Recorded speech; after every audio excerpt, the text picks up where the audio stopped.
Ay, nako, salamat. Buenas kami ngayon. Nadatnan ko itong meron pala silang pompano. Kaya testingan ko itong pompano nila kasi na-miss ko na eh. The first time na bumili ako ng pompano, yung doon sa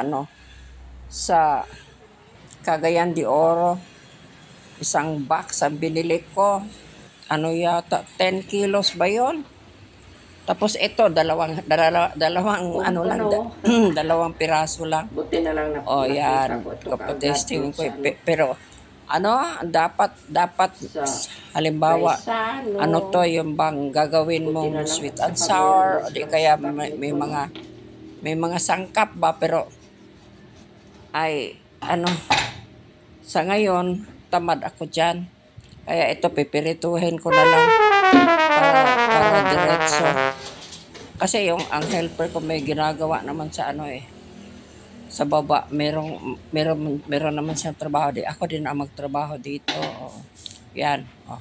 Okay lang, hindi din naman malas na nadatnan ko itong pompano.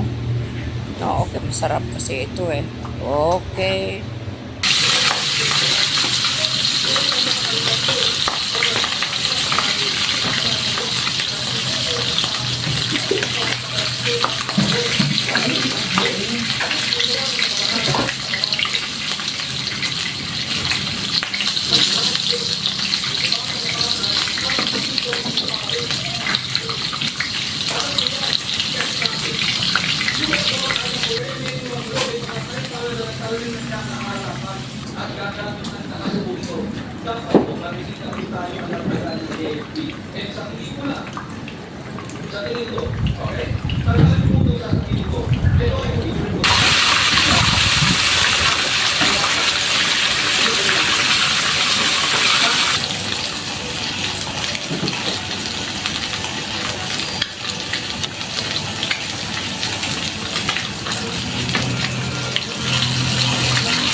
Gusto tayo magana kay dili pagod-god yan ko.